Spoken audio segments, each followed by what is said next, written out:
जय Hind friend, India और pride में आप सभी का स्वागत है। फ्रेंड्स, यहाँ पे यूजीसी एनटीए नेट के द्वारा जो हिंदी साहित्य संबंधी एग्ज़ाम कंडक्ट कराया गया था जून 2021 में, उसके जो द्वितीय प्रश्न पत्र में देखें सेकेंड पाली में जो क्वेश्चन पूछा गया था उसे हम सॉल्व करते हैं। 100 क्वेश्चन है, पूर्णांक 200 है और यही पेपर होता है आपका नेट का, बिल्कुल यही पैटर्न फॉलो होता है। हालांकि आप देखेंगे जून 2021 के आसपास का पेपर का पैटर्न 23 से काफ़ी जो 23 में आया है थोड़ा सा चेंज है उसका पैटर्न। अब ये थोड़ी स्टैटिक पोर्शन से ना, जब वन लाइनर पूछते थे उससे थोड़ा हट के पूछने लगे हैं। जो भी साहित्यिक विधाएं आपके पाठ्यक्रम में लगी हैं उनमें काफ़ी डेप्थ में जाके क्वेश्चन पूछे जा रहे हैं। यहाँ देखिए जून 2021 वाला जो क्वेश्चन पेपर है, तो हम यहाँ क्वेश्चन कराएंगे, साथ में आपको हर एक क्वेश्चन का जो है व्याख्या उसको भी कराएंगे ताकि एक पूरा क्वेश्चन आपका तैयार हो। और ये 2004 से लेकर 23 तक लगातार ये चलेगा सीरीज़, तो जो भी एग्ज़ाम में बैठने वाले हैं वो रेगुलर इस चीज़ को फॉलो करें। पहला क्वेश्चन देखिए आया हुआ है आपके पाठ्यक्रम में जो साहित्य शास्त्र संबंधी यूनिट है काव्य शास्त्र से, उसमें पाश्चात्य काव्य शास्त्र भी है, भारतीय भी है। इसमें दिया है जैसे राजशेखर भट्टनायक, विश्वनाथ, अभिनवगुप्त, और यहाँ पे इनके द्वारा जो रचनाएं हैं साहित्य दर्पण, अभिनव भारती, हृदय दर्पण, काव्य मीमांसा, आपको इन सूची के साथ सही जो है उसको मिलाना है, सुमेलित करना है। तो एक क्वेश्चन ये हो गया तरीका पूछने का, सूची 1 को 2 से सुमेलित करना है ग्रंथ एवं रचनाकारों के नाम के साथ। तो जैसे राजशेखर के द्वारा जो ग्रंथ राजशेखर के द्वारा है वो रचना रची गई है काव्य मीमांसा, भट्टनायक के द्वारा हृदय दर्पण, विश्वनाथ के द्वारा साहित्य दर्पण, अभिनव गुप्त के द्वारा अभिनव भारती। तो राजशेखर काव्य मीमांसा, भट्टनायक हृदय दर्पण, विश्वनाथ साहित्य दर्पण, अभिनव गुप्त के द्वारा अभिनव भारती। दूसरा क्वेश्चन ये है कि निम्नलिखित में से नंद दुलारे बाजपेयी के संबंध में क्या सही है। नंद दुलारे बाजपेयी ने प्रसाद पंत और निराला को छायावाद की बृहत तरई के रूप में प्रतिष्ठित किया है। नंद दुलारे बाजपेयी ने क्या प्रसाद पंत और निराला को बृहत तरई के रूप में प्रतिष्ठित किया है। नंद दुलारे बाजपेयी ने शुक्ल की लोक मंगल परक आलोचना दृष्टि का समर्थन किया है। नंद दुलारे बाजपेयी छायावादी अथवा स्वच्छंदतावादी आलोचक थे। नंद दुलारे बाजपेयी छायावाद के रागात्मक प्रभाव से अप्रभावित है। तो ये इतना डेप्थ में क्वेश्चन सिर्फ नंद दुलारे बाजपेयी से ही बना दिया है कि वो क्या समर्थन करते थे शुक्ल की दृष्टि का, या छायावादी अथवा स्वच्छंदतावादी आलोचक थे, या वो रागात्मक प्रभाव से अप्रभावित रहे हैं। तो इसमें आप देखेंगे तो जो नंद दुलारे बाजपेयी हैं वो छायावादी अथवा स्वच्छंदतावादी आलोचक थे। तो ये पहली बात तो सही है कि ये छायावादी या स्वच्छंदतावादी थे। और बृहत त्रयी में अगर आप देखें तो वैसे छायावाद में हम 4 पिलर के रूप में महादेवी वर्मा जी को भी इंक्लूड करते हैं, लेकिन नंद दुलारे बाजपेयी ने इनको प्रसाद पंत और निराला को लिया है, महादेवी वर्मा को नहीं, और इन तीनों लोगों के माध्यम से बृहत त्रयी के रूप में इन्हें प्रतिष्ठित किया है। तो नंद दुलारे बाजपेयी ने प्रसाद पंत और निराला को छायावाद की बृहत त्रयी के रूप में प्रतिष्ठित किया है। नंद दुलारे बाजपेयी छायावादी अथवा स्वच्छंदतावादी आलोचक थे। सूची 1 को 2 से सुमेलित करना है। अंधेर नगरी, अंधायुग, ध्रुव स्वामिनी, आगरा बाजार। लोक नाट्य शैली, समस्या मूलक नाटक, प्रहसन, गीति नाट्य। तो हमें एक को दूसरे से मिलाना है, मैच करना है। तो नाटक एवं नाटक शैलियों का सही सुमेलन करना है यहाँ पे। जैसे अंधेर नगरी, अंधेर नगरी क्या है, नाट्य शैली यानी प्रहसन है। तो अंधेर नगरी प्रहसन, नाटककार हैं भारतेंदु। अंधायुग गीति नाट्य है, नाटककार हैं धर्मवीर भारती। ध्रुव स्वामिनी समस्या पूलक नाटक है प्रसाद जी का। आगरा बाजार जो है लोक नाट्य शैली में हबीब तनवीर का। नाखून क्यों पढ़ते हैं निबंध है, ये हजारी प्रसाद द्विवेदी का। लेकिन इसमें ये क्वेश्चन पूछा गया ना कि ये नाखून क्यों बढ़ते हैं जो निबंध है हजारी प्रसाद द्विवेदी का, वो किस निबंध संग्रह में है। अशोक के फूल, कल्पलता, कुटज, आलोक पर्व, इनमें से किस में है ये। तो देखिए ये जो कल्पलता है इनकी रचना नाखून क्यों बढ़ते हैं, ये निबंध हजारी प्रसाद द्विवेदी के कल्पलता 1951 ईस्वी निबंध संग्रह में संग्रहित है। आचार्य हजारी प्रसाद द्विवेदी के अन्य निबंध में अशोक के फूल 1948 ईस्वी, कुटज 1964, आलोक पर्व 1972, साहित्य सहचर 1965, विचार और वितर्क 1957 ईस्वी, विचार प्रभाव 1959 ईस्वी। आचार्य हजारी प्रसाद द्विवेदी ने निबंध को व्यक्ति की स्वाधीन चिंता की उपज कहा है।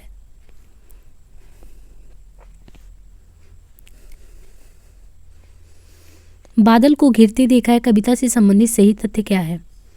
नागार्जुन को कालिदास के मेघ का पता ठिकाना मालूम था। नागार्जुन का बादल कल्पना प्रसूत नहीं है। इसमें उज्जैनी के जीवन का यथार्थ वर्णन किया गया है। इसमें किन्नर किन्नरियों के स्वच्छंद जीवन के अनुभूत्यात्मक चित्र हैं। नीचे दिए गए विकल्पों में से सही उत्तर का चयन करना है। तो बादल को घिरते देखा है कविता, ये कविता तो अपने पाठ्यक्रम में लगा है और इनमें भी जो पूछा गया कि अगर आपने कविता सही से नहीं पढ़ा हो तो बता नहीं पाएंगे कविता किससे संबंधित है। यहाँ पे देखिए जो बादल को घिरते देखा है कविता, ये नागार्जुन का बादल कल्पना प्रसूत नहीं है। इसमें किन्नर किन्नरियों के स्वच्छंद जीवन की जो अनुभूत्यात्मक चित्र है। नागार्जुन को प्रगतिवाद का सलाहकार पुरुष कहा जाता है। ये राजनीतिक कवि के रूप में भी जाने जाते हैं। डॉक्टर बच्चन सिंह ने नागार्जुन की कविताओं को क्या कहा है, तो बच्चन सिंह ने इनकी कविताओं को नुक्कड़ कविता भी कहा है। बाबा नागार्जुन को आधुनिक हिंदी साहित्य का कबीर भी कहते हैं। इन्होंने मैथिली भाषा में पत्रहीन नगनगाछ शीर्षक से काव्य लिखा है। इसमें 52 कविताएं संकलित हैं। इस कृति पर इन्हें सन 1968 ईस्वी में साहित्य अकादमी पुरस्कार भी प्राप्त हुआ है। ये संस्कृत और मैथिली में यात्री उपनाम से कविता लिखते थे। इनका मूल नाम वैद्यनाथ मिश्र था। निम्नलिखित में से भोजराज की पुस्तक कौन सी है, तो भोजराज की पुस्तक कौन सी है, अभिनव भारती काव्य कौतुक, व्यक्ति विवेक, श्रृंगार प्रकाश। इसमें से कौन सा भोजराज की पुस्तक है, तो ये है श्रृंगार प्रकाश। भोजराज की पुस्तक का नाम है श्रृंगार प्रकाश। इनका अन्य ग्रंथ क्या है, तो भोजराज का सरस्वती कंठाभरण है। इनका समय 11वीं सदी और जन्म स्थान मालवा है। अभिनव भारती आचार्य अभिनव गुप्त की टीका है, इसने नाट्यवेद विवृत्ति भी कहते हैं। व्यक्ति विवेक महिम भट्ट राजानक की पुस्तक है। इनका समय 11वीं सदी का पूर्वार्ध एवं जन्म स्थान कश्मीर है। काव्य कौतुक भट्टौत का ग्रंथ है, जिस पर अभिनव गुप्त ने काव्य कौतुक विवरण नाम से टीका लिखा था। घनानंद की कविता से संबंधित सही तथ्य क्या है, घनानंद ने वियोग व्यथा की सैकड़ों अंतरदशाओं के मार्मिक चित्र खींचे हैं। घनानंद ने सिर्फ कविता संवैयों की रचना की है। घनानंद के यहाँ प्रेम का विषय सांसारिक प्राणी भी हो सकता है और परमेश्वर भी। घनानंद की कविता अभिधा मूलक है। तो नीचे दिए गए विकल्पों में से सही उत्तर का यहाँ पे चयन करना है। तो यहाँ पे देखिए घनानंद ने वियोग व्यथा की सैकड़ों अंतरदशाओं के मार्मिक चित्र खींचे हैं, सही है। घनानंद के यहाँ प्रेम का विषय सांसारिक प्राणी भी हो सकता है और परमेश्वर भी, ये भी सही है। तो घनानंद की कविता के संदर्भ में सही तथ्य क्या है कि घनानंद ने वियोग व्यथा की सैकड़ों अंतरदशाओं के मार्मिक चित्र खींचे हैं तथा घनानंद के यहाँ प्रेम का विषय सांसारिक प्राणी भी हो सकता है और परमेश्वर भी। सूची 1 के साथ सूची 2 को मिलान करना है। सक्टार, महाराष्ट्री, धातुसेन, गोवर्धन दास। अंधेर नगरी, स्कंदगुप्त, भारत दुर्दशा, चंद्रगुप्त, ये दिया है और क्रमशः इसे सुमेलित करना है। तो देखिए पात्र में सक्टार ये चंद्रगुप्त से हैं, महाराष्ट्री भारत दुर्दशा से, और चंद्रगुप्त नाटक प्रसाद जी ने लिखा था। महाराष्ट्री भारत दुर्दशा भारतेंदु जी के द्वारा। धातुसेन स्कंदगुप्त प्रसाद के द्वारा। गोवर्धन दास अंधेर नगरी भारतेंदु जी के द्वारा। प्रकाशन वर्ष के अनुसार प्रसाद के नाटकों का सही अनुक्रम क्या है, अजातशत्रु, ध्रुव स्वामिनी, राजश्री, स्कंदगुप्त। तो यहाँ पे देखिए क्रमशः हमें क्रम से लगाना है इसे। देखिए जयशंकर प्रसाद के नाटकों का सही अनुक्रम देखें तो राजश्री 1915 ईस्वी, अजातशत्रु 1922 ईस्वी, स्कंदगुप्त 1928 ईस्वी, ध्रुव स्वामिनी 1933 ईस्वी। जयशंकर प्रसाद के अन्य नाटकों में सज्जन 1910, कल्याणी परेड 1912, करोड़ालय 1912, प्रायश्चित 1913, विशाख 1921, जन्मेजय का नागयज्ञ 1926, कामना 1927, एक घूट 1930, चंद्रगुप्त 1931। नीचे 2 कथन दिए गए हैं, एक अभिकथन के रूप में लिखित है तो दूसरा उसके रूप में। अभिकथन ए, फ्रायड मानते हैं कि कभी मनोरोगी होता है क्योंकि मनुष्य मात्र मनोरोगी है। तो दोनों चीज़ कि फ्रायड मानते हैं कि कभी जो है मनोरोगी होता है क्योंकि मनुष्य मात्र मनोरोगी है। उपरोक्त कथन के आलोक में दिए गए विकल्पों में से सही उत्तर ए और आर दोनों ही सही है। यानी ये भी है कि फ्रायड ये मानते हैं कि कभी मनोरोगी होता है, जो गायन वगैरह करता है कहीं ना कहीं उसे मनोरोग होता है, और क्योंकि मनुष्य मात्र जो है मनोरोगी है। दोनों ही कथन यहाँ पे सही है। मेरी तिब्बत यात्रा की भाषा शैली की विशेषताएं क्या है, तो ये रचना मेरी तिब्बत यात्रा, इसकी रचना में जो लैंग्वेज प्रयोग की गई है विशेषताओं में देखें तो भावपरक, संस्कृत निष्ठ, तर्कपूर्ण, युग विशेष का आभास देने वाली, या चिंतन प्रधान है। अब देखिए यहाँ पे आपको विकल्प चारों सही नहीं करना है, विकल्प में दिया गया है तो 2 ही सही करना है। मेरी तिब्बत यात्रा पढ़ते समय आपको क्या महसूस होता है, ये शैली की विशेषताओं में आता है। तो ये जो है संस्कृत निष्ठ तर्कपूर्ण एवं युग विशेष का आभास देने वाली है, यानी जो लेखन कौशल है इसमें जो प्रयोग में लैंग्वेज है वो संस्कृत निष्ठ है, तर्कपूर्ण एवं युग विशेष का आभास देने वाली है। ये जो रचना रची गई है सन 1937 ईस्वी में राहुल सांकृत्यायन ने यात्रा साहित्य के रूप में इसे लिखा था। शिव शंभू के चिट्ठे से अक्सर आप देखिए जितने भी हमने पेपर सॉल्व किए उसमें शिव शंभू के चिट्ठे से एक क्वेश्चन रहता ही रहता है। अब जैसे ये शिव शंभू के चिट्ठे ये किसको संबोधित है, तो ये है लॉर्ड कर्जन को। शिव शंभू के चिट्ठे लॉर्ड कर्जन को संबोधित है। बाल मुकुंद गुप्त ने सन 1904 से 5 ईस्वी में भारत मित्र पत्रिका में शिव शंभू के चिट्ठे शीर्षक से तत्कालीन जो गवर्नर जनरल लॉर्ड कर्जन था उसको संबोधित करके ये निबंध लिखा था, शिव शंभू के चिट्ठे। बाण भट्ट की आत्मकथा उपन्यास के पात्र कौन है? बाण भट्ट की आत्मकथा उपन्यास के पात्र जो हैं इनमें से कौन है? राजकुमारी, चंद्र दीक्षित, सुचरिता, पत्रलेखा, रीतांबरा। तो ये जो बाण भट्ट की आत्मकथा है, बाण भट्ट की आत्मकथा उपन्यास के पात्र कौन है? राजकुमारी, चंद्र दीक्षित, सुचरिता, पत्रलेखा, रीतांबरा। इनमें से कौन है? तो ये है राजकुमारी, चंद्र दीक्षित, सुचरिता। बाण भट्ट की आत्मकथा उपन्यास के पात्र राजकुमारी, चंद्र दीक्षित और सुचरिता है। बाण भट्ट की आत्मकथा 1946 ईस्वी उपन्यास हजारी प्रसाद द्विवेदी द्वारा लिखा गया, जिसके अन्य पात्र हैं बाण भट्ट, निपुणिका, न्यूनिया। प्रेम का उदात्तीकरण एवं हर्षकालीन सामाजिक, राजनीतिक एवं सांस्कृतिक स्थिति का चित्रण इसमें किया गया है। निम्नलिखित में से कमलेश्वर के कहानी संग्रह है बिरादरी बहार, राजा निर्वंशिया, ठसक, कस्बे का आदमी। तो कौन से कमलेश्वर के कहानी संग्रह इसमें से हैं? बिरादरी बहार, राजा निर्वंशिया, ठसक, कस्बे का आदमी। तो देखिए एक तो इनका है राजा निर्वंशिया, दूसरा है कस्बे का आदमी। कमलेश्वर के कहानी संग्रहों में देखें तो कहानी संग्रह राजा निर्वंशिया 1957 में इनका ये है राजा निर्वंशिया कहानी संग्रह। दूसरा है कस्बे का आदमी 1958 में। तो 57 में राजा निर्वंशिया और 58 में कस्बे का आदमी। कमलेश्वर के अन्य कहानी संग्रह में खोई हुई दिशाएं 1963 ईस्वी, मांस का दरिया 1966 ईस्वी, बयान 1973 ईस्वी, आज़ादी मुबारक 2002 में। तो यहाँ पे देखिए ये सारे ही दिए हैं कमलेश्वर के कहानी संग्रह में। राजा निर्वंशिया 1957, कस्बे का आदमी 58, खोई हुई दिशाएं 1963, मांस का दरिया 1966, बयान 1973, आज़ादी मुबारक 2002। परिंदे कहानी के पात्र हैं Richard, doctor Mukherjee, Ramdhan, mister Hubert. इसमें जो परिंदा कहानी है, परिंदा कहानी के पात्र कौन है इसमें? देखिए जो परिंदे कहानी है, परिंदे कहानी के पात्र डॉक्टर मुखर्जी और मिस्टर ह्यूबर्ट है। परिंदे जो कहानी है उसके पात्र डॉक्टर मुखर्जी और मिस्टर ह्यूबर्ट है। परिंदे 1960 ईस्वी कहानी संग्रह कहानीकार निर्मल वर्मा ने लिखा। नामवर सिंह ने परिंदे कहानी को हिंदी की प्रथम कहानी माना है। हिंदी की प्रथम कहानी, नामवर सिंह ने परिंदे कहानी को हिंदी की प्रथम कहानी माना है। रिचर्ड भीष्म साहनी के उपन्यास तमस 1973 का पात्र है। रामधन मिश्र मुंशी प्रेमचंद के पंच परमेश्वर कहानी का पात्र है। उस युवती के प्रति मेरे मन में जो प्रेम और श्रद्धा है वह ऐसी है कि अगर मैं उसकी ओर वासना से देखूं तो आंखें फूट जाएं। उपयुक्त संवाद गोदान उपन्यास के किन 2 पात्रों के बीच हुआ है? तो ये है मेहता और मालती। उस युवती के प्रति मेरे मन में जो प्रेम और श्रद्धा है वह ऐसी है कि अगर मैं उसकी ओर वासना से देखूं तो आंखें फूट जाए। ये संवाद गोदान उपन्यास के मेहता और मालती जो है पात्र उनके बीच का है।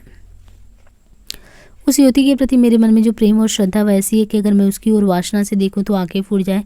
यह संवाद गोदान उपन्यास में मेहता और मालती के बीच हुआ। गोदान 1936 उपन्यास मुंशी प्रेमचंद ने लिखा है और इस उपन्यास के अन्य पात्रों में होरी, धनिया, गोबर, झुनिया, भोला, राय साहब, खन्ना, दाता दीन, गोविंदी आदि।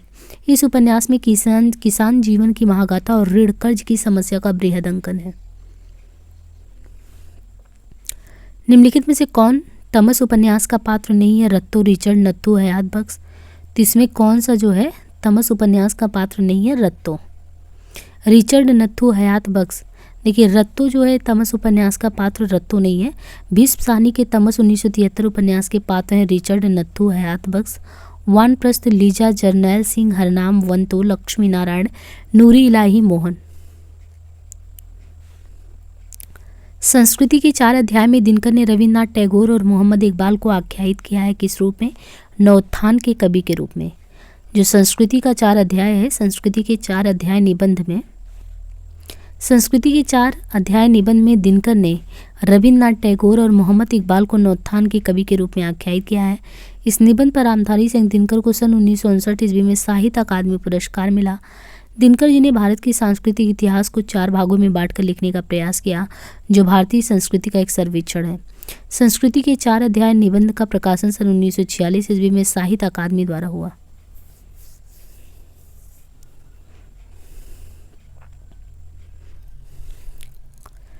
जन्मकाल के अनुसार निम्नलिखित कवियों का सही अनुक्रम क्या है? लुइपा, हेमचंद, स्वयंभू, पुष्यदंत। तो जन्मकाल के अनुसार निम्नलिखित कवियों में सही अनुक्रम क्या है इसमें? देखिए, स्वयंभू 783 ईस्वी, लुइपा पुष्पदंत 972 ईस्वी, हेमचंद 1088, लुइपा का समय कहीं कहीं 773 भी है। निम्नलिखित में से चतुर्भुज दास संबंध में सही है। चतुर्भुज दास के संबंध में कुंभन दास के पुत्र थे, इनकी भाषा तत्सम प्रधान थी, इनके 2 ग्रंथ मिलते हैं।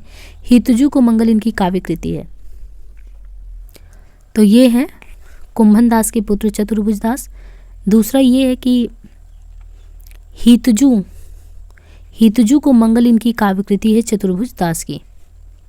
तो चतुर्भुज दास के संबंध में सही कथन क्या है? सही कथन चतुर्भुज दास कुंभन दास के पुत्र थे। पहला ये हो गया। हितजू को मंगल इनकी काव्य कृति है। चतुर्भुज दास का समय 1530 से 1585 है।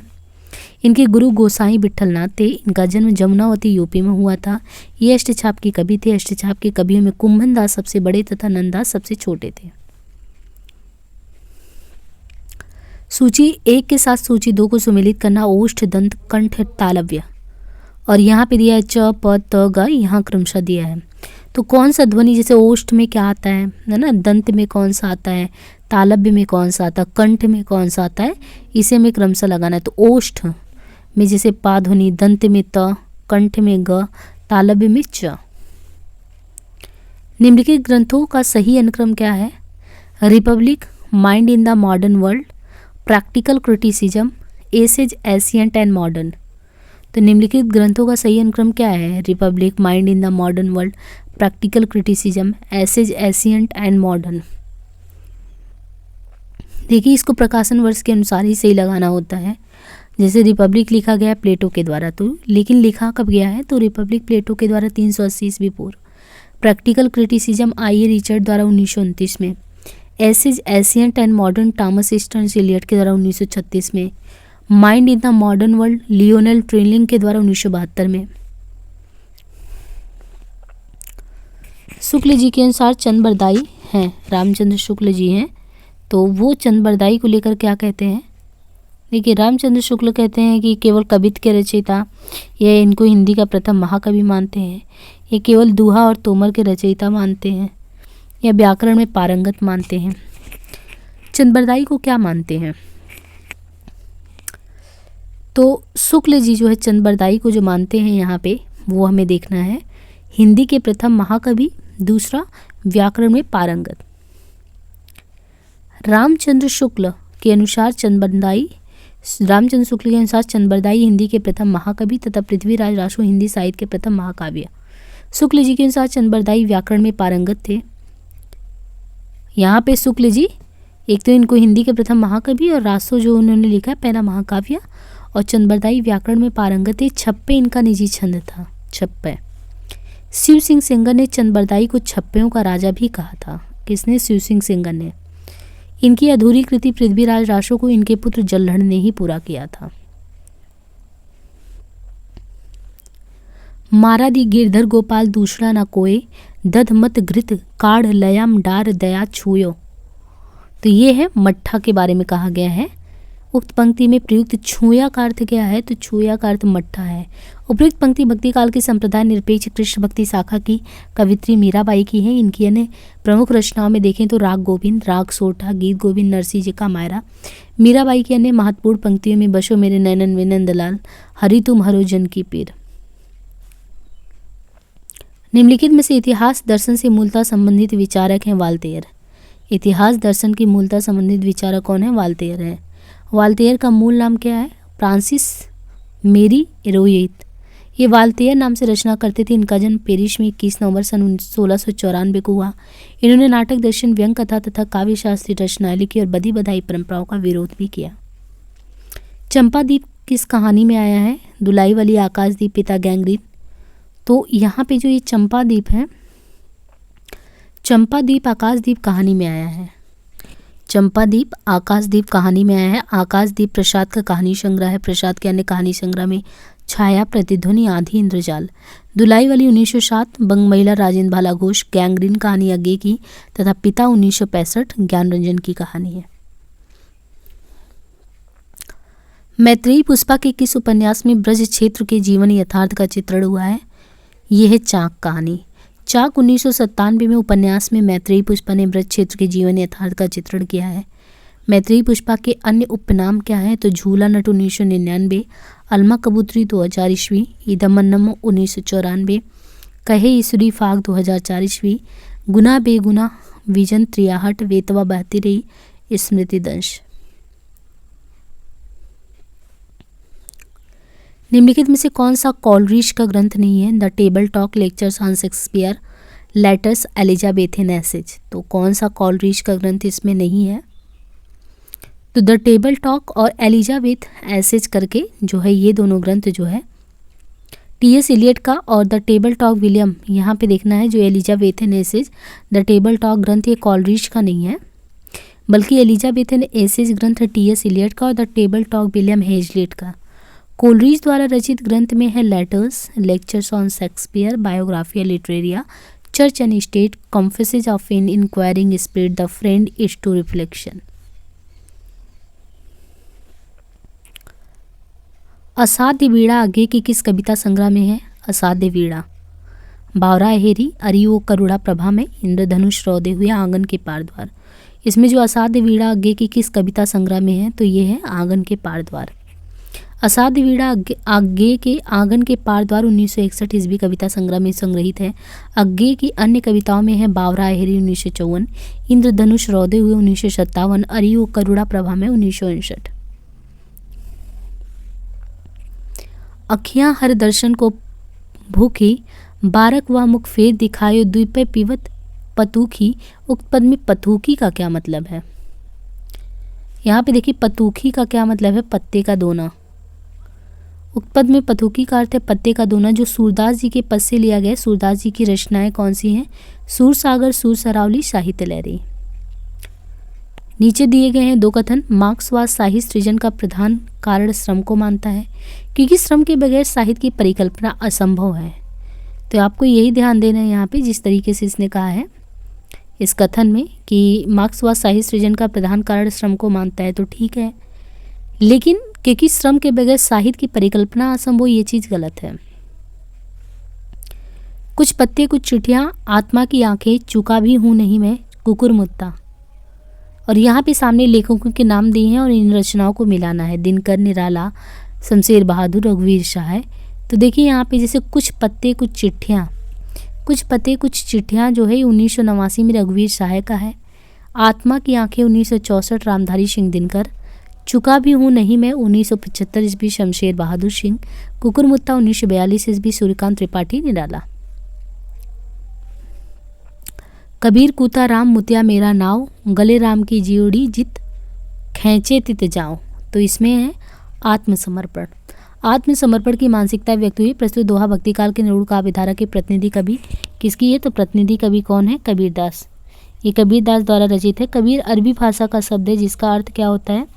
कबीर का अर्थ क्या होता है? कबीर देखिए अरबी भाषा का शब्द है और कबीर का अर्थ होता है महान या श्रेष्ठ। प्रकाशन वर्ष के अनुसार कृष्णा सोपती के उपन्यासों का सही अनुक्रम क्या है? समय सरगम, ए लड़की, मित्रों मरजानी, सूरजमुखी अंधेरे के। तो यहाँ पे यदि हम क्रम से मिलाएं तो कौन सा सही होगा प्रकाशन वर्ष के अनुसार? प्रकाशन वर्ष के अनुसार कृष्णा सोबती के उपन्यासों का सही अनुक्रम है मित्रों मरजानी 1967 में है, सूरजमुखी अंधेरे की 1972 में, ए लड़की 1991 में, समय सरगम 2000 ईस्वी, 1980 में ने प्रसिद्ध उपन्यास जिंदगी नामा 1979 ईस्वी के लिए साहित्य अकादमी पुरस्कार से सम्मानित किया गया। नीचे 2 कथन दिए गए हैं। कल्पना काव्य का अनिवार्य साधन है क्योंकि कल्पना काव्य में साध्य है। कल्पना काव्य का अनिवार्य साधन है क्योंकि कल्पना काव्य में क्या है, साध्य है। अभिकथन 1, कल्पना काव्य का अनिवार्य साधन है कारण क्योंकि रस माधुर लालित आदि सभी भाव कल्पना से ही जुड़े हैं। महादेवी वर्मा के संबंध में रामचंद्र शुक्ल की क्या स्थापनाएं हैं। महादेवी के गीतों का मूलाधार मिलन सुख है। छायावादी कवि में महादेवी वर्मा ही रहस्यवाद के अंतर्गत है। महादेवी के गीतों में अनूठी व्यंजना है। महादेवी के गीतों में वास्तविक अनुभूतियां हैं, रमणीय कल्पना नहीं। तो इसमें कौन सा चीज़ है कि शुक्ल जी मानते हैं। तो छायावादी कहे जाने वाले कवियों में जो महादेवी हैं, महादेवी रहस्यवाद के भीतर रही हैं। इस अज्ञात प्रियतम के लिए वेदना ही इनके हृदय का भाव केंद्र है, जिससे अनेक प्रकार की भावनाएं कूट कूट कर झलक मारती हैं। वेदना से इन्होंने अपना स्वाभाविक प्रेम व्यक्त किया है, उसी के साथ वे रहना चाहती हैं। इनके गीतों में अनूठी व्यंजना आता। महादेवी वर्मा के संबंध में आचार्य रामचंद्र शुक्ल के अनुसार कथन 2, 3 दोनों ही सही है। लक्ष्मा किस कहानी का पात्र है। पुरस्कार पिता, कोसी का घटवार, परिंदे। तो देखिए इसमें जो पात्रों का परिचय दिया है, तो लक्ष्मा जो है कोसी के घटवार का पात्र है। लक्ष्मा कोसी का घटवार कहानी का पात्र है। कोसी का घटवार कहानी संग्रह शेखर जोशी द्वारा रचित अन्य प्रसिद्ध कहानी और कहानीकार और पात्रों में देखें तो कहानी जैसे पुरस्कार प्रसाद जी के द्वारा, इसमें अरुण मधुलिका, कौशल नरेश सेनापति। परिंदे कहानी निर्मल वर्मा के द्वारा लतिका, डॉक्टर मुखर्जी, करीमुद्दीन, गिरीश। ठाकुर का कुआं जो है ये प्रेमचंद जी के द्वारा, तो इसमें है जोखू जंगी ठाकुर, उसने कहा था गुलेरी जी के द्वारा लहना सिंह, सूबेदारनी, बोधा वजीरा सिंह। पिता कहानी ज्ञानरंजन, पिता और पुत्र। जिंदगी नामा उपन्यास में क्या है। तो जिंदगी नामा उपन्यास देखें तो 20वीं शताब्दी के प्रथम 15 वर्षों में पंजाब के किसान ग्रामीणों के जीवन को चित्रित करता है 15 वर्षों में, और महानगरवासी उच्च मध्यवर्गीय वृद्ध व्यक्ति की जीवन स्थिति का चित्रण है जिंदगी नामा में। परिनिष्ठित हिंदी को पंजाबी प्रयोग से आक्रांत कर दिया है। विवाहेतर संतान और उसकी स्वीकृति का प्रश्न है इसमें। जिंदगी नामा जब पढ़ेंगे आप तो इसमें आपने देखा है कृष्णा सोबती जी के द्वारा 20वीं शताब्दी के प्रथम जो 15 वर्ष में पंजाब के किसान थे, ग्रामीण थे, उनके जीवन को इसने चित्रित किया, वो भी पंजाबी प्रयोग से। तो जिंदगी नामा उपन्यास में 20वीं शताब्दी का प्रथम 15 वर्षों में जो पंजाब का परिदृश्य किसान ग्रामीणों का जीवन है उसे चित्रित किया गया, वो भी हिंदी को पंजाबी प्रयोगों से आक्रांत कर दिया गया है। जिंदगी नामा जो कि कृष्णा सोबती द्वारा रचित एक बड़ा उपन्यास है। प्रसिद्ध आलोचक डॉक्टर देवराज उपाध्याय के शब्दों में, यदि किसी को पंजाब प्रदेश की संस्कृति, रहन सहन, चाल ढाल, रीति रिवाज की जानकारी प्राप्त करनी हो, इतिहास की बात जाननी हो, वहाँ की दंत कथाओं, प्रचलित लोकोक्तियों तथा 18वीं और 19वीं शताब्दी की प्रवृत्तियों से अवगत होने की इच्छा हो तो जिंदगी नामा से अन्यत्र जाने की आवश्यकता नहीं है। आपका बंटी उपन्यास का कथ्य क्या है। तलाकशुदा पति पत्नी की संतान की समस्या, समकालीन राजनीतिक परिदृश्य, राजनीति में प्रविष्ट मूल्यहीनता, दाम्पत्य संबंध का विघटन। तो ये है सही आपका 1 और 4, यानी तलाकशुदा पति पत्नी की जो संतान की समस्या उत्पन्न होती है वो, दाम्पत्य संबंध का विघटन। आपका बंटी देखिए इसका उपन्यास का समय देखे तो 1971 ईस्वी। आपका बंटी 1971 ईस्वी अपने ढंग का अकेला उपन्यास है। इस उपन्यास में आज के मध्यवर्गीय समाज में तो जो तलाक की समस्या एवं दाम्पत्य जीवन के तनाव के कारण तलाकशुदा दंपतियों के बच्चों की मनोवैज्ञानिकता का बड़ा ही मार्मिक चित्रण किया गया है। मनु भंडारी ने अपने प्रसिद्ध उपन्यास महाभोज 1979 ईस्वी के बल पर अक्षय ख्याति अर्जित की है। यह एक राजनीतिक उपन्यास माना गया है। इसका परिवेश व्यक्तिक या पारिवारिक न होकर सामाजिक है। अतः आपका बंटी उपन्यास का कथ्य विकल्प 1 और 4 सही है। सूची 1 को 2 से सुमेलित करना है। चुनाव जीतने की 3 तरकीबें, एक रामनगर वाली, दूसरी नेवादा वाली और तीसरी महिपालपुर वाली। छोटे बड़े भगवान के घर से बनकर आते हैं। संपत्ति बहुत बड़ी तपस्या से मिलती है। सबसे पहले तुम शशि इसलिए नहीं कि तुम जीवन में सबसे पहले आई हो, कि तुम सबसे ताजी स्मृति हो। समूचा आर्यावर्त रक्त कदम से पिछल होने जा रहा है। अब यहाँ पे देखिए ये रचनाओं से पंक्तियाँ ली गई हैं और ये जो आपके पाठ्यक्रम में रचनाएं हैं वहीं से ली गई हैं। जैसे यहाँ पे पात्र चुनाव जीतने महिपाल पुरवाली, ये रुप्पन बाबू के द्वारा कहा गया है। छोटे बड़े ऊपर से, तो ये होरी कहता है। शेखर जो है सबसे पहले तुम ताजी स्मृति में, तो ये शेखर का कहना है। समूचा आर्यावर्त, ये लोरिक देव का कहना है। निम्नलिखित में से गोदान उपन्यास में वर्णित गांव कौन सा है? गंगौली, बेलारी, सेमरी, मेरीगंज। तो देखिए बेलारी और सेमरी दो ही आते हैं, तो जो डी वाला ऑप्शन सही है। सेमरी और बेलारी गांव को केंद्र में रखकर कथा वर्णित की गई है, जबकि आधा गांव में गाजीपुर जिले के गंगौली गांव, आधा गांव जो है उसमें गाजीपुर जिले के गंगौली गांव के सैयद मुसलमान की कथा का वर्णन किया गया है, तथा मैला आंचल उपन्यास में बिहार राज्य के पूर्णिया जिले के मेरीगंज को कथा का केंद्र बनाया गया है। आज का हिंदी निबंध साहित्य अधिकांश में आलोचना की ओर दौड़ा जा रहा है। आजकल आचार्यत्व की चाह रीतिकाल से भी कुछ बढ़ी चढ़ी है। यह किसका कथन है? नंद किशोर नवल, बाबू गुलाब राय, मलयज का। हिंदी निबंध साहित्य की वर्तमान स्थिति को लक्ष्य करते हुए बाबू गुलाब राय ने उपयुक्त कथन को कहा है, जबकि नंद किशोर नवल मुक्तिबोध मार्क्सवादी या प्रगतिवादी आलोचक के रूप में प्रसिद्ध है, तथा मलयज मूलतः कवि। इनके आलोचनात्मक निबंधों के दो संग्रह हैं, कविता से साक्षात्कार, तो कविता से साक्षात्कार 1979 ईस्वी में एवं संवाद और एकालाप 1984 ईस्वी में। कर रही लीला में आनंद, महाचिति सजग हुई सी व्यक्त, विश्व का उन्मीलन अविराम, इसी में सब होते अनुरक्त। शिव की कौन सी तीन शक्तियों का महाचित्ति कहा गया है? शिव की तीन शक्तियों में कौन सा आता है? इच्छा, ज्ञान, स्मृति, क्रिया या क्रिया। तो ये सभी आपको इच्छा, ज्ञान, क्रिया में देखने को मिलेगा। इच्छा, ज्ञान, क्रिया, शिव की तीन शक्तियों को महाचित्ति कहा जाता है। निम्नलिखित में से कौन सा तत्सम शब्द नहीं है? अग्नि, आज्ञा, भ्राता, किसान। तो किसान नहीं है ना। तत्सम मतलब कि संस्कृत युक्त शब्दावली, तो अग्नि, आज्ञा, ये सब तो है ही। सूची 1 को सूची 2 से सुमेलित करना है। लाला मदन मोहन, राम किस्नू बाबू, मंगल जुबेर। और सामने यहाँ पे दिया गया है मैलांचल, गोदान, झूठा सच, परीक्षा गुरु। तो इन्हें क्रमशः पात्र एवं उपन्यास को सही सुमेलित करना है। तो लाला मदन मोहन, परीक्षा गुरु, राम किस्नू बाबू, मैलांचल, मंगल, गोदान, जुबेर, झूठा सच में। आज के व्यापक सामाजिक संबंधों के संदर्भ में जीने वाले व्यक्ति के माध्यम से ही मुक्तिबोध ने अंधेरे में कविता में अस्मिता की खोज को नाटकीय रूप दिया है। यह कथन किस आलोचक का है? तो आज के व्यापक सामाजिक संबंधों के संदर्भ में जीने वाले व्यक्ति के माध्यम से ही मुक्तिबोध ने अंधेरे में कविता अस्मिता की खोज को नाटकीय रूप दिया, ये कहना किसका है? नामवर सिंह, रफेश कुंतल मेघ, रामविलास शर्मा, रामस्वरूप चतुर्वेदी।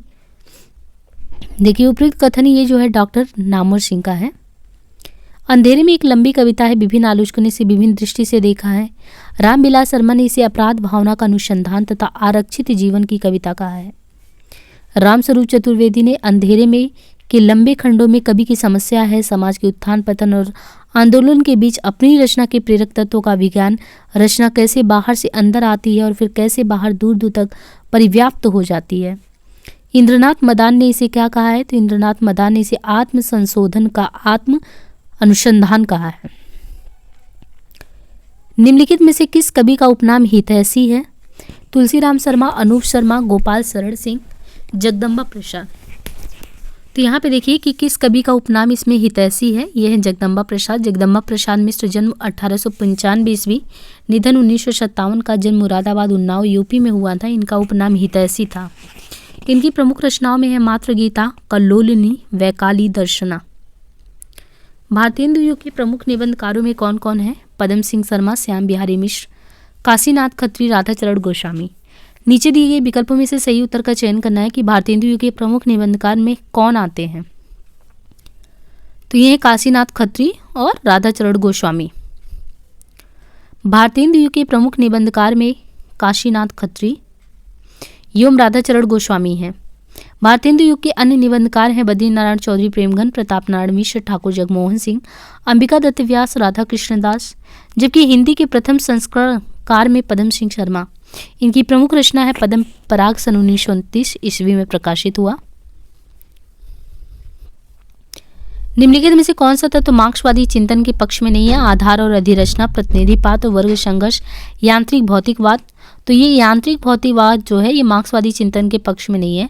आधार और अधिरचना, प्रतिनिधिपात, वर्ग संघर्ष ये सभी है।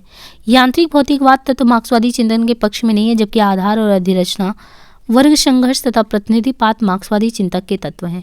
कार्ल मार्क्स की साम्यवादी विचारधारा ही मार्क्सवादी विचारधारा के नाम से जानी जाती है। तुलसीदास ने रामचरितमानस के उत्तरकांड में क्या प्रतिपादित किया है? ज्ञान की अपेक्षा भक्ति सुसाध्य और आशुफलदायिनी है। कलयुग में असंतों की संगीत लाभदायक होगी। कलयुग में मनुष्य वर्ण, धर्म और आश्रम का पालन करने वाले होंगे। कलयुग में लोग लोभ और स्वार्थ के वशीभूत होकर माता पिता तथा गुरु का अनादर करेंगे। तो जब भी रामचरितमानस पढ़िए उसमें देखिए उत्तरकांड में क्या कहा गया है। तो गोस्वामी तुलसीदास ने उत्तरकांड में ज्ञान की अपेक्षा भक्ति को कहीं ज़्यादा सुसाध्य माना है और कहा है कि वही फल देने वाला है तथा कलयुग में लोग क्या होंगे, स्वार्थ के वशीभूत होंगे और माता पिता तथा गुरु का अनादर करेंगे। रामचरितमानस में तुलसी केवल कवि रूप में ही नहीं, उपदेशक के रूप में भी सामने आते हैं। इसलिए कथन 1 और 4 दोनों सही है। रामचरितमानस को मानव समाज का दर्पण कहते हैं। कुल 7 खंड हैं इसमें कांड: बाल कांड, अयोध्या कांड, अरण्य कांड, किष्किंधा कांड, सुंदर कांड, लंका कांड, उत्तरकांड। प्रकाशन वर्ष के अनुसार प्रेमचंद की कहानियों का सही क्रम क्या है? बूढ़ी काकी, पंच परमेश्वर, सवा शेर, गेहूं, प्रेरणा। तो प्रकाशन वर्ष के अनुसार प्रेमचंद जी की कहानियों का सही अनुक्रम इसमें क्या है? तो ये जो है आपका प्रकाशन वर्ष के अकॉर्डिंग लगता है। जैसे यहाँ पे प्रकाशन वर्ष के अकॉर्डिंग प्रेमचंद की कहानी का सही अनुक्रम में पंच परमेश्वर 1916 में है, बूढ़ी काकी इनका 1920 में है, सवा शेर गेहूं 1924 में। प्रेरणा प्रेमचंद जी की अन्य कहानियों में नमक का दरोगा, पूछ की रात, शतरंज के खिलाड़ी, ठाकुर का कुआं, दो बैलों की कथा, सदगति, समर यात्रा, होली का उपहार, ईदगाह, बड़े भाई साहब और कफन। निम्नलिखित में से कौन सी नंददास की कृति नहीं है? रूप मंजरी, मान मंजरी, कविप्रिया, विरह मंजरी।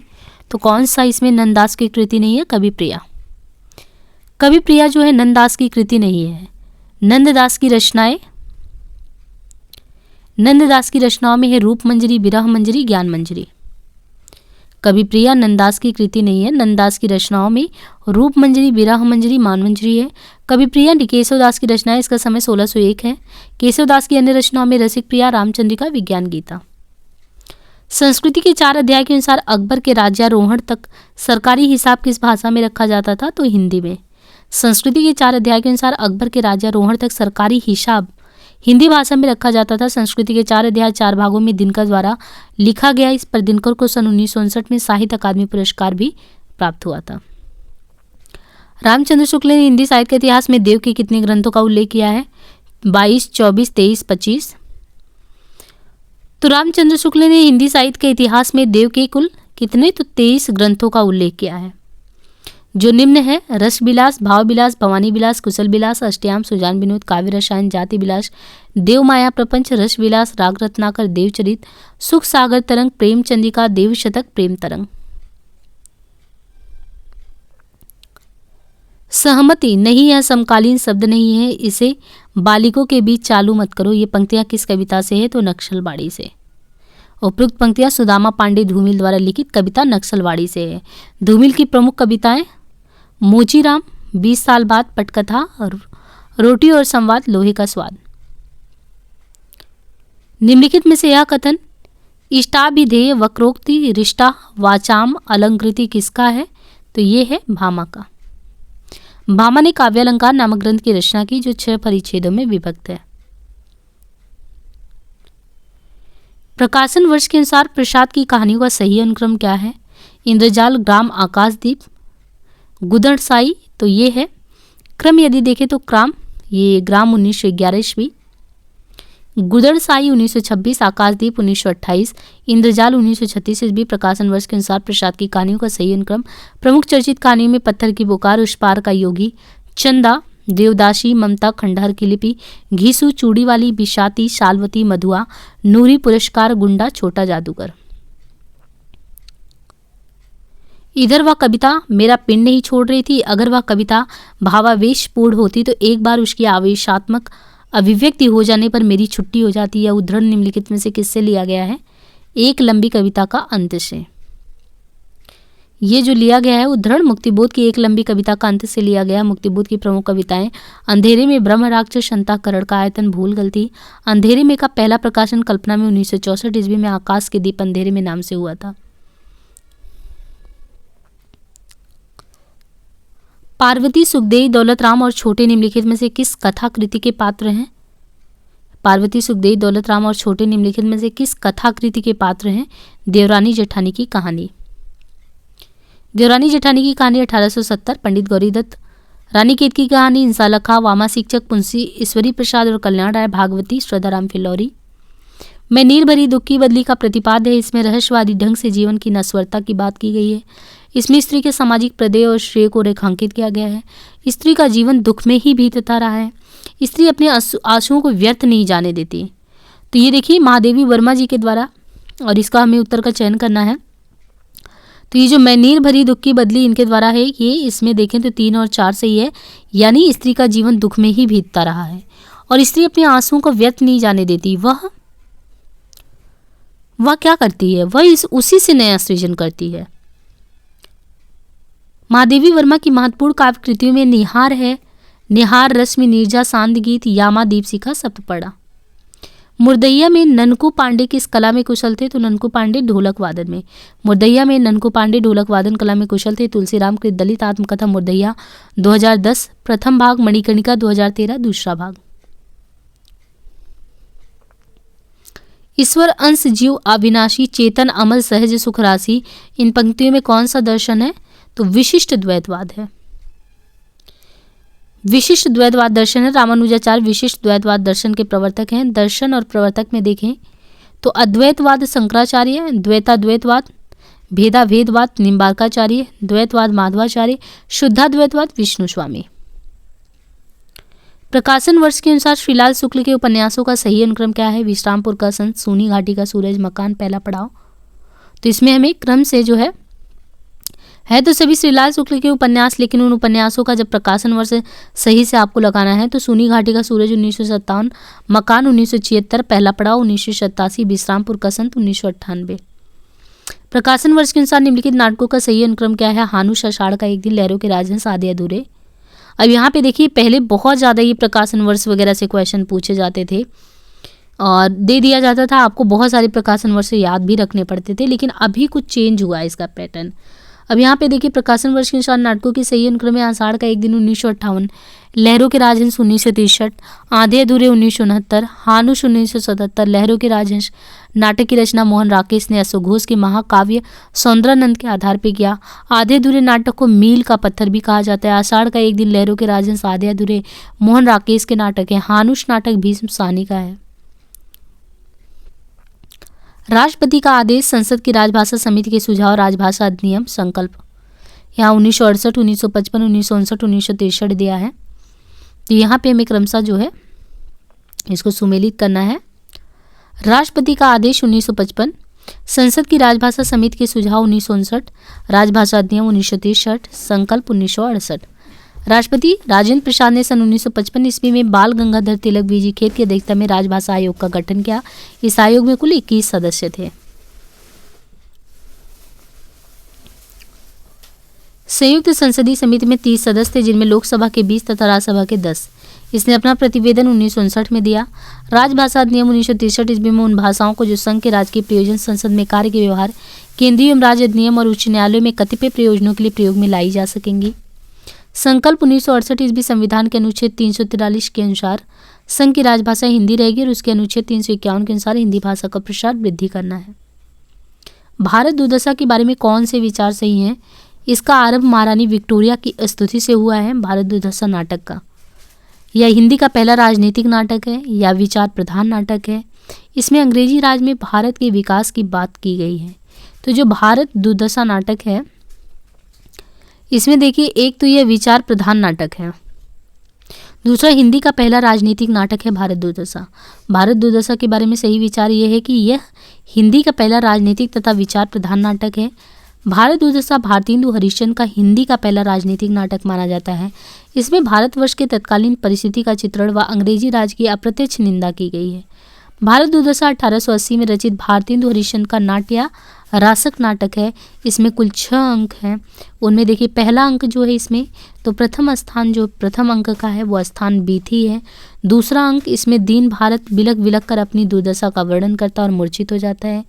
तीसरा अंक में भारत दुर्दैव भारत की दुर्दशा और अपनी सफलता पर प्रसन्न होता है। चौथा अंक है कि इस अंक में पुनः भारत दुर्दैव, रोग, आलस्य, मदिरा, अहंकार आदि की सहायता से भारत की रही सही दशा को भी नष्ट करने की योजना बनाता है। पंचम अंक है कि पांचवें अंक में 7 सभ्यों की कमेटी भारत दुर्दैव से भारत की रक्षा के उपायों पर विचार करती है। षष्ठ अंक है, छठे अंक में भारत भाग्य मूर्छित भारत को जगाने का प्रयास करता है। नाटक का प्रमुख उद्देश्य तत्कालीन भारत की दुर्दशा को दिखाना, इन दुर्दशा के कारणों को कम कर दुर्दशा करने वाले यथार्थ को चित्रित करना है। कीर का प्रिय आज पिंजर खोल दो, बीती विभावरी जाग रही। अब देखिए ये जो आपके यूनिट गीतों से संबंधित है वहाँ से लिए गए हैं। ये जो जमुना कैसे कछार, पंद फटे बिवाई के उधार, इस धारा सही जग का क्रम, शाश्वत इस जीवन का संगम, दार्शनिकता, सामाजिक विसंगति, यहाँ पे देखिए सारे ही क्रम से दिए हैं। तो कीर का प्रिय आज पिंजर खोल दो, ये जो है ये स्त्री जागृति से संबंधित है। बीती विभावरी जागरी अंबर, पनघट में डुबो रही, ये जागरण गीत से संबंधित है। ये जो यमुना के सकछार पद फटे, ये सामाजिक विसंगति से। इस धारा शाही जगह का क्रम, शाश्वत इस जीवन का संगम, दार्शनिकता से संबंधित है। ध्रुव स्वामिनी के प्रतिपाद्य हैं, स्त्री पुरुषार्थ का ढोंग ना करे, विश्व भर में सब काम सबके लिए नहीं है। प्रेम में अपना सर्वस्व न्यौछावर करने वाली स्त्रियां कभी असहाय नहीं होती हैं। स्त्री उपहार में देने की वस्तु नहीं है, पुरुष उसे अपनी पशु संपत्ति समझकर अत्याचार न करे। स्त्री को अपने चुनाव और निर्णय की स्वतंत्रता है। तो ध्रुव स्वामिनी का जो नाटक है वो प्रतिपाद्य यही निकल के आता है कि स्त्री कोई उपहार में देने वाली वस्तु नहीं है, स्त्री को अपने चुनाव और निर्णय की स्वतंत्रता है। यहाँ पे देखिए ये दोनों ही सही है। स्त्री उपहार में देने की वस्तु नहीं, पुरुष उसे अपनी पशु संपत्ति समझकर अत्याचार न करे तथा स्त्री को अपने चुनाव और निर्णय की स्वतंत्रता है। उपरोक्त दोनों कथन ध्रुव स्वामिनी के प्रतिपाद्य विषय हैं। ध्रुव स्वामिनी जो कि 1933 ईस्वी में प्रसाद द्वारा रचित विशाख के देवी चंद्रगुप्त के आधार पर लिखा गया। ध्रुव स्वामिनी नाटक के पात्र में ध्रुव स्वामिनी, मंदाकिनी, कोमा आती हैं। पुरुष पात्र में यदि देखें तो इसमें पुरुष पात्र में रामगुप्त, चंद्रगुप्त, शिखर स्वामी, सकराज, मिहिर देव और पुरोहित प्रमुख पात्र हैं। इस नाटक में ध्रुव स्वामिनी प्रमुख पात्र है जो नारी चिंतन के विषयों को समग्र रूप से प्रस्तुत करती है। नाटक में पात्रों के माध्यम से महिला की समस्याओं को, समाज के महिलाओं के प्रति दृष्टिकोण को उजागर किया गया है। निम्नलिखित में से कौन सी भाषा सामी भाषाओं में शामिल नहीं है? तो भाषा संबंधी इस तरीके से आता ही ये क्वेश्चन, कौन सी आर्य भाषा में है, कौन सा नहीं है। यहाँ पे पूछा कौन सी सामी भाषा में सम्मिलित नहीं है, तो फारसी नहीं है, इब्रानी, हब्सी, अरबी ये सभी हैं। फारसी जो है ये सामी भाषाओं में शामिल नहीं है। भारोपीय भाषा परिवार विश्व में बोली जाने वाली भाषाओं में सर्वप्रमुख भाषा परिवार है। इसके बोलने वालों की संख्या विश्व में सबसे ज़्यादा है। इस भाषा परिवार की प्रमुख भाषाओं में देखें संस्कृत, पाली, प्राकृत, अपभ्रंश, हिंदी, बंगाली, फारसी, ग्रीक, लैटिन, अंग्रेजी, रूसी, जर्मन, पुर्तगाली, इतालवी आदि। तो संस्कृत, पाली, प्राकृत, अपभ्रंश, हिंदी, बंगाली, फारसी, ग्रीक, लैटिन, अंग्रेजी, रूसी, जर्मन, पुर्तगाली, इतालवी आदि हैं। निम्नलिखित में से किस विचार से गांधीवादी दर्शन सहमत नहीं है? सत्य और अहिंसा मनुष्य की सार्थकता जानने में नहीं करने में है। सादा जीवन और श्रम पर जोर, साध्य की शुद्धता लेकिन साधन की अशुद्धता। तो किस विचार से गांधीवादी दर्शन सहमत नहीं है? साध्य की शुद्धता लेकिन साधन की अशुद्धता। साध्य की शुद्धता लेकिन साधन की अशुद्धता से गांधीवादी दर्शन सहमत नहीं है। गांधीवादी दर्शन कई स्तरों से आध्यात्मिक या धार्मिक, नैतिक, राजनीतिक, आर्थिक, सामाजिक, व्यक्तिगत और सामूहिक तत्वों पर मौजूद है। गांधीवादी दर्शन के प्रमुख तत्वों में आध्यात्मिक या धार्मिक तत्व और ईश्वर उसके मूल में है। सभी व्यक्ति उच्च नैतिक विकास और सुधार करने के लिए सक्षम है। सादा जीवन और श्रम पर जोर, सत्य और अहिंसा। क्या भूलूं कि याद करूं के प्रारंभ में उत्तर प्रदेश के बस्ती जिले के किस गांव का उल्लेख मिलता है? तो अमोढ़ा का। क्या भूलूं कि याद करूं के प्रारंभ में उत्तर प्रदेश के बस्ती जिले के अमोढ़ा गांव का उल्लेख है। क्या भूलूं कि याद करूं हरिवंश राय बच्चन जी का बहुप्रशंसित आत्मकथा है। इसकी रचना 1969 में किया गया था। 4 खंडों में है। क्या भूलूं कि याद करूं नीड़ का निर्माण, फिर बसेरे से दूर, 10 द्वार से स्वापान। क्या भूलूं कि याद करूं आत्मकथा पर बच्चन जी को भारतीय साहित्य के सर्वोच्च पुरस्कार सरस्वती सम्मान से भी सम्मानित किया गया था। नीचे 2 कथन दिए गए हैं। पहला है जॉक देरिदा का मानना है कि पाठ का अर्थ पाठक तय करता है, क्योंकि पाठकों के मन की विभिन्नता के कारण जो पाठ होता है बहुलार्थी होता है। तो इसमें देखिए दोनों ही सही है। जॉक देरिदा का जो मानना है कि पाठ का अर्थ पाठक तय करता है, क्योंकि पाठकों के मन की भिन्नता के कारण जो पाठ होता है बहुलार्थी यानी बहुल अर्थ वाला होता है। यह कथन ए और कारण आर। तो आर एक ही सही व्याख्या है। जॉक देरिदा विखंडनवाद के प्रवर्तक। जॉक देरिदा का जन्म 1930 ईस्वी में अल्जीरिया में हुआ था। इनके गुरु फूको अल्थ्यूरस थे। ऑफ ग्रामेटोलॉजी और राइट एंड डिफरेंस 1978 इनके प्रमुख ग्रंथ हैं। पाल दमान विखंडनवाद के प्रबल समर्थक थे। जहाँ न धर्म न बुद्धि नहीं नीति न सुजन समाज, ये ऐसे ही आपो न से जैसे चौपट राज। अंधेरी नगरी के किस चरित्र से इस काव्यात्मक संवाद को कहलवाया गया है? तो ये गुरु और महंत। उपयुक्त काव्यात्मक संवाद महंत एवं गुरु दोनों का है, जो अंधेरी नगरी नाटक से उद्धृत है। अंधेरी नगरी हरिश्चंद्र द्वारा 1881 में रचित एक प्रहसन है। इसमें राजा की मूर्खता, अन्याय और अंधेर गद्दी पर तीखा व्यंग्य है। अंधेरी नगरी नाटक में महंत गोवर्धन दास राजा मंत्री प्रमुख केंद्रीय पात्र हैं। अंधेरी नगरी नाटक में कुल 6 अंक हैं, जिसे दृश्यों के नाम से संबोधित किया गया है। निम्नलिखित वाक्य किस कहानी से लिया गया है? खून का वह आखिरी कतरा जो वतन की हिफाजत में गिरे, वो दुनिया की सबसे अनमोल चीज़ है। तो ये दुनिया का सबसे अनमोल रतन। खून का वह आखिरी कतरा जो वतन की हिफाजत में गिरे, दुनिया का सबसे अनमोल चीज़ है। उपयुक्त कथन दुनिया का सबसे अनमोल रतन कहानी से उद्धृत है। यह कहानी प्रेमचंद जी की यह कानपुर की एक उर्दू पत्रिका जमाना से 1907 ईस्वी में प्रकाशित हुई। उसके बाद यह कहानी शोजे वतन प्रेमचंद जी की कहानी संग्रह में भी संकलित है। कहानी में एक ऐसे सच्चे प्रेमी का जिक्र है जो कि अपनी प्रेमिका को अपने रंग रूप से नहीं बल्कि कुछ भी कर गुजरने के जज्बे से अपनी ओर आकर्षित करता है। कहानी के प्रमुख पात्रों में दिलफिगार पुरुष पात्र, कहानी का मुख्य पात्र जो कि दिलफरेब से बेपरवाह प्रेम करता है, वह अपने प्रेम को सिद्ध करने के लिए कुछ भी करने को तैयार है। दिलफरेब नारी पात्र एक बेहद खूबसूरत स्त्री और कहानी की मुख्य नारी पात्र। अंधा युग के संबंध में कौन सा विचार सही है? महाभारत के 98वें दिन की कथा पर आधारित है। आधुनिक भावबोध का रूपायित करने वाला नाटकों में अंधा युग विशेष रूप से उल्लेखनीय है। इसमें बहिर्द्वंद और अंतर्द्वंद दोनों विकराल रूप में है। अंधा युग आधुनिक त्रासदी को व्यक्त नहीं करता है। देखिए, अंधा युग जो है ये अपने पाठ्यक्रम में आधुनिक भावबोध को रूपायित करने वाले नाटकों में अंधा युग विशेष रूप से उल्लेखनीय नाटक है। इसमें बहिर्द्वंद और अंतर्द्वंद दोनों ही विकराल रूप में है। यह दोनों कथन अंधा युग के संबंध में सही है। अंधा युग धर्मवीर भारती द्वारा रचित हिंदी काव्य नाटक है। इस गीत नाट्य ये जो है इसे गीत नाट्य का प्रकाशन हुआ था 1955 में। इसका कथानक महाभारत युद्ध के अंतिम दिन पर आधारित है। इसमें युद्ध और उसके बाद की समस्या और मानवीय जो महत्वाकांक्षा उसको दिखाया गया है। प्रमुख पात्र में है अश्वत्थामा, गांधारी, धृतराष्ट्र, कृतवर्मा, संजय, वृद्धयाचक, प्रहरी, व्यास, विधुर, युधिष्ठिर, कृपाचार्य, युयुत्सु, गुंगा, विकारी, प्रहरी 2, बलराम, कृष्ण इत्यादि। निम्नलिखित में से अभिज्ञान का संबंध किससे है? तो निम्नलिखित में से अभिज्ञान का संबंध इनमें किसके है? तो कथानक। अभिज्ञान का संबंध कथानक से है। अभिज्ञान शब्द अरस्तु की मान्यता में आया हुआ है। यह शब्द यूनानी भाषा के अनोग्रोसिस का हिंदी अनुवाद है। अभिज्ञान का शाब्दिक अर्थ होता है ज्ञान की परिणति। अभिज्ञान दुखांतक के अंतर्गत कथानक में पात्रों के मन में प्रेम अथवा घृणा का भाव जागृत होता है। कमलेश्वर ने नई कहानी के बारे में क्या कहा है? नई कहानी आग्राहों की कहानी नहीं है। इसमें विभिन्न स्तरों पर आज के यथार्थ को ही पकड़ने की चेष्टा की गई है। उसका केंद्रीय पात्र जीवन को वहन करने वाला व्यक्ति के मन के राग विराग की अभिव्यक्ति होती है। नीचे दिए गए विकल्पों में सही उत्तर का चयन करना है। तो देखिए, कमलेश्वर ने जो नई कहानी के बारे में क्या कहा है हमें ये देखना है। तो कमलेश्वर के बारे में ही कितना डेप्थ में जाके पूछा है। कमलेश्वर की जो नई कहानी उसके संदर्भ में है कि नई कहानी आग्रहों की कहानी नहीं है तथा उसका केंद्रीय पात्र जीवन को वहन करने वाला व्यक्ति।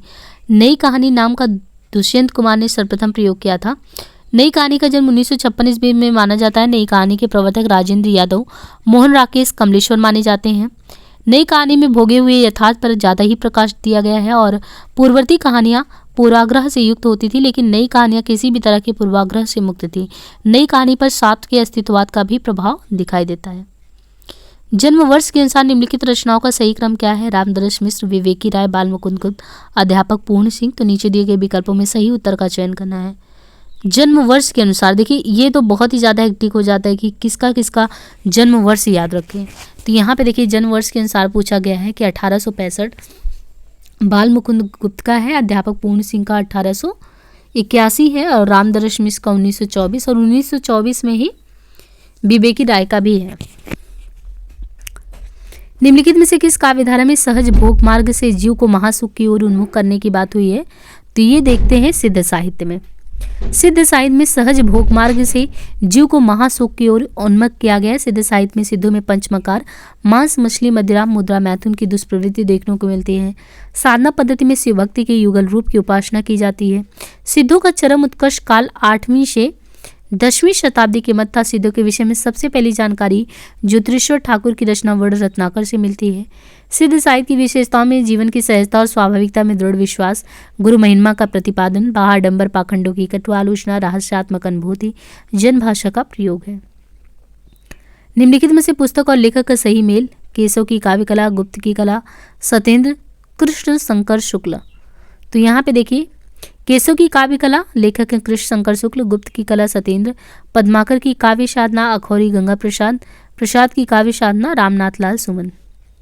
जगदीश चंद्र कृत उपन्यास धरती धन्ना अपना की अंतर्वस्तु निम्नलिखित में से किस विषय पर आधारित है? तो पंजाब की ग्रामीण पृष्ठभूमि में दलित जीवन की कथा पर। पंजाब की ग्रामीण पृष्ठभूमि में दलित जीवन की कथा को जगदीश चंद्र कृत उपन्यास धरती धन्ना अपना में चित्रित किया गया है। एक प्रगतिवादी उपन्यासकार हैं। इनका उपन्यास धरती धन्ना अपना 1972 में प्रकाशित हुआ। इनके अन्य उपन्यासों में यादों की पहाड़ 1966, आधा पुल 1973, कभी ना छोड़े खेत 1976, मुट्ठी भर काकर 1976, ढूंढा लाट 1978, नरकुंड मेवास 1994। सूची 1 को 2 से सुमेलित करना। लहना सिंह, पीर बख्श, लतिका सामनाथ। तो यहाँ पे देखिए क्रमशः पात्र, कहानी, कहानीकार। लहना सिंह तो उसने कहा था, चंद्र शर्मा गुलेरी हैं। पीर बख्श पर्दा कहानी से यशपाल। लतिका परिंदे कहानी से निर्मल वर्मा कहानीकार हैं। शामनाथ चीप की दावत भीष्म शाहनी। बकरी नाटक से संबंधित सही तथ्य कौन सा है? यह स्वतंत्रोत्तर हिंदी व्यंग्य नाटकों में सर्वाधिक महत्वपूर्ण नाटकों में से एक है। इनका कथ्य बिखरा हुआ नहीं है। इसके गीत साधारण कोटि के हैं। इसमें नौटंकी शैली का प्रयोग किया गया है। देखिए नीचे दिए गए विकल्पों में सही उत्तर का चयन करना है। जो बकरी नाटक है ये स्वतंत्रता उत्तर यानी स्वतंत्रता के बाद जो हिंदी के व्यंग्य नाटक है उसमें सबसे ज़्यादा महत्वपूर्ण है। इसमें नौटंकी शैली का प्रयोग किया गया है। दोनों ही कथन जो है सही है, यानी बकरी नाटक में ये शैली का प्रयोग हुआ है, नौटंकी शैली का, और स्वतंत्रता के बाद ये जो है लिखा गया नाटक है। और व्यंग्य नाटकों में अगर कहें कि सबसे महत्वपूर्ण है तो सही है, सर्वाधिक महत्वपूर्ण नाटकों में ये आता है।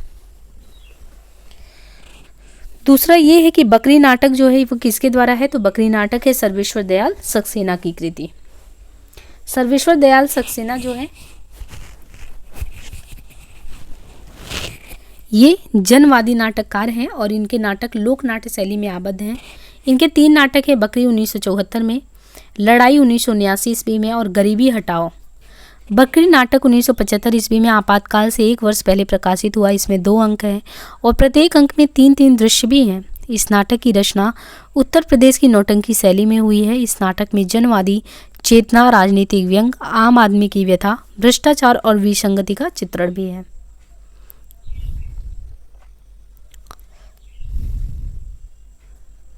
अंधा युग युयुत्सु की चिंता क्या है? अंधा युग जो है इसमें कहा गया कि अंधा युग युयुत्सु की चिंता इसमें क्या है? अन्याय का प्रतिकार, पांडव पक्ष में चले जाने को लेकर पश्चाताप, मानव भविष्य की रक्षा, साप मुक्ति। तो अंधा युग में युयुत्सु की चिंता मानव भविष्य की रक्षा है। अंधा युग 1954 ईस्वी में नाटक डॉक्टर धनबीर भारती का। इसमें महाभारत के अवसान के बाद की स्थिति का चित्रण पाया जाता है। इसके पात्र महाभारत कालीन हैं। कृष्ण, अश्वत्थामा, युयुत्सु, संजय, गांधारी, कृपाचार्य आदि पात्र महाभारत से ही लिए गए हैं। घनानंद की कविता में निम्नलिखित में से कौन सी विशेषता नहीं पाई जाती है? भाषा की लाक्षणिकता, भाषा की व्यंजकता, उक्ति वैचित्र, संध्या भाषा। तो इसमें संध्या भाषा जो नहीं पाई जाती है। घनानंद की कविता में संध्या भाषा की विशेषता नहीं होती है। घनानंद की कविता में लौकिक प्रेम तथा विरह वर्णन की सर्वोपरि विशेषता है। इनकी कविता में भाषा की लाक्षणिकता, भाषा की व्यंजकता तथा उक्ति वैचित्र की विशेषता पाई जाती है। घनानंद की कविता की एक विशेषता घनानंद द्वारा प्रयुक्त मर्मोक्तियाँ भी हैं। नीचे 2 कथन दिए गए हैं, एक अभिकथन एक के रूप में और दूसरा कारण के रूप में। कविता मनुष्य के हृदय को शुद्ध करती है। मनुष्य के हृदय की प्रकृत अवस्था कविता से संभव है। तो दोनों में से हमें चयन करना है कौन सा सही है। तो देखिए कविता मनुष्य के हृदय को शुद्ध करती है क्योंकि मनुष्य के हृदय की प्रकृत अवस्था कविता से ही संभव है। अरे यायावर रहेगा याद में सम्मिलित है। माजुली धरती का धनी, 20वीं सदी का बाणभट्ट, बहता पानी निर्मला। तो ये जो है कौन सा इसमें सम्मिलित है? तो 1 और 4 दोनों सही है। अरे यायावर रहेगा यात्रा वृत्तांत है जिसके लेखक कौन है? हीरानंद वात्स्यायन अज्ञे।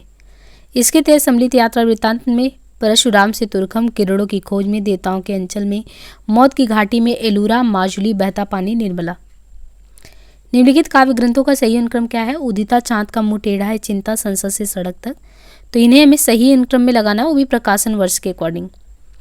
तो जैसे काव्य ग्रंथों के सही अनुक्रम में चिंता 1924 ईस्वी, अज्ञे, चाँद का मुंह टेढ़ा 1964, गजानन माधव मुक्तिबोध, संसद से सड़क तक 1972, सुदामा पांडे धूमिल, उदिता 1980, शमशेर बहादुर। निम्नलिखित में से कौन ईदगाह कहानी के पात्र नहीं है? जुम्मन शेख, महमूद, भजन सिंह, मोहसिन, इसमें कौन ईदगाह कहानी के पात्र नहीं है? तो यहाँ पे देखिए जो ईदगाह कहानी के पात्र नहीं है, जुम्मन शेख और भजन सिंह। जुम्मन शेख और भजन सिंह ईदगाह कहानी के पात्र नहीं। ईदगाह कहानी के लेखक मुंशी प्रेमचंद है। इसके पात्र अमीना दादी, हामिद पोता, मोहसिन दोस्त, महमूद दोस्त, नूरे दोस्त, समी दोस्त, जुम्मन शेख पंचपरमेश्वर कहानी का पात्र है। नागमती वियोग खंड से संबंधित सही तथ्य क्या है? यह 12 मासा शैली में लिखा गया है।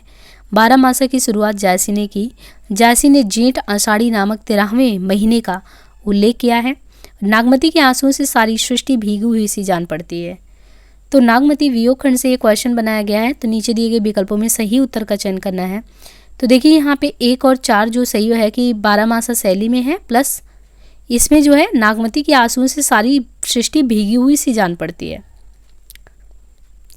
मलिक मोहम्मद जायसी के द्वारा जो पद्मावत है, पद्मावत महाकाव्य में नागमती की विरह विदग्ध हृदय की संवेदनशीलता का उत्कृष्ट जो रूप देखने को मिलता है।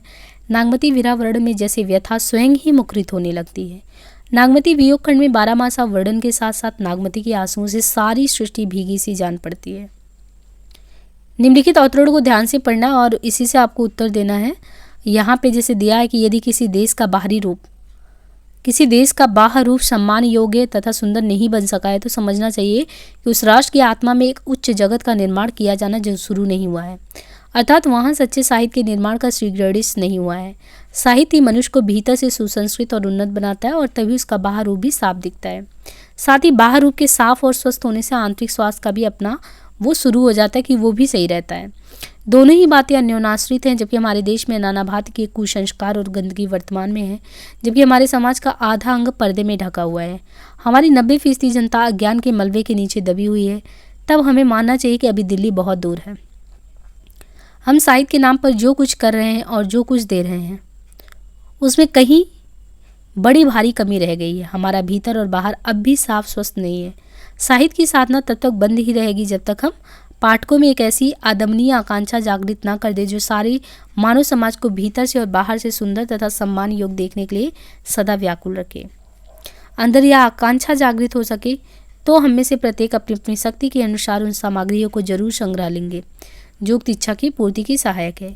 अगर यह आकांक्षा जागृत नहीं हुई तो कितनी भी विद्या क्यों ना पढ़ी हुआ एक जंजाल मात्र सिद्ध होगी और दुनियादारी और चालाकी का ढकोसला ही बनी रहेगी। जो साहित्यिक निष्ठा के साथ इच्छा को लेकर रास्ते पर निकल पड़ेगा वह स्वयं अपना रास्ता खोज निकालेगा।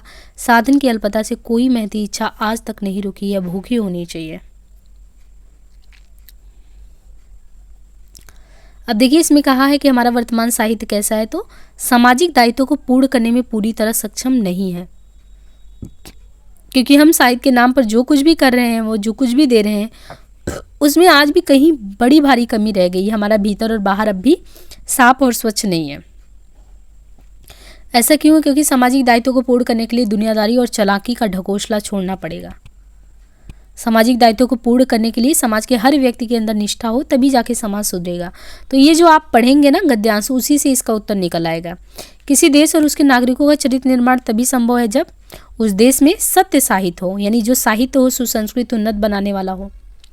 अदम आकांक्षा के बिना क्या संभव नहीं है? विद्या व्यर्थ है, और साहित्यिक निष्ठा के साथ राष्ट्र की खोज भी संभव नहीं है।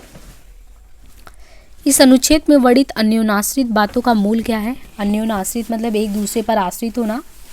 तो ये एक दूसरे पर आश्रित होने का मतलब यही है कि साहित्य के द्वारा मनुष्य को अंतर्बाह सुसंस्कृत और उन्नत बनाना, क्योंकि हमारे देश में नाना भांति के कुसंस्कार और गंदगी वर्तमान है, जबकि हमारे समाज का आधा अंग पर्दे से ढका हुआ है। साहित्य साधना की अनुर्वरता का कारण क्या है? तो है देश के निवासियों में अच्छी शिक्षा और संस्कार के प्रति अदम्य इच्छा और अद्य व्यवसाय का अभाव। इसी तरीके से आप नेक्स्ट जो भी है इसको भी पढ़ेंगे। ज्ञानेंद्रियों द्वारा प्राप्त सामग्री से भावनाएं कल्पना उनकी योजना करती है। अतः ये कहा जा सकता है कि ज्ञान ही भावों के संचार के लिए मार्ग खोलता है। ज्ञान प्रसार के भीतर ही भाव प्रसार होता है। आरंभ में मनुष्य कि चेतन सत्ता अधिकतर इंद्रियजन ज्ञान की सृष्टि समष्टि के रूप में ही रही। फिर जो अंतःकरण का विकास होता गया और सभ्यता बढ़ती गई, तो मनुष्य का ज्ञान बुद्धि व्यवसात्मक होता गया। अब मनुष्य का ज्ञान क्षेत्र बुद्धि व्यवसात्मक या विचारात्मक होकर बहुत ही विस्तृत हो गया है। अतः उसके विस्तार के साथ हमें अपने हृदय का विस्तार भी बढ़ाना होगा। विचारों की क्रिया से वैज्ञानिक विवेचन और अनुसंधान द्वारा उद्घाटित परिस्थितियां और तथ्यों के मर्मस्पर्शी पक्ष का मूर्त और सजीव चित्रण भी करना होगा। उसका इस रूप में प्रत्यक्षीकरण भी कि वह हमारे किसी भाव का आलम्बन हो सके, कवियों का काम और उच्च काव्य का एक लक्षण होगा। तो प्रस्तुत जो अवतरण ये है, इसके संदर्भ में कौन सा कथन सही है?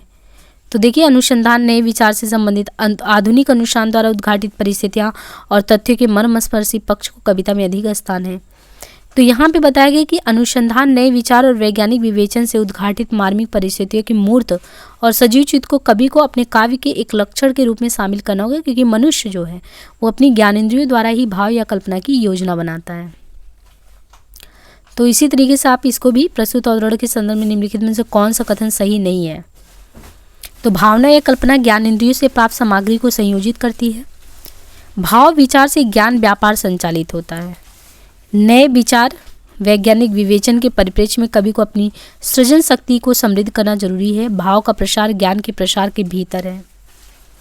तो भाव का जो प्रसार, भावनाएं जो होती हैं वो ज्ञान के अंदर ही भावना का भी प्रसार होता है, सही है। लेकिन यहाँ पे ये भाव व्यापार से ज्ञान व्यापार, देखिए भावनाओं के व्यापार से ज्ञान का व्यापार चलता है, ये सही नहीं है।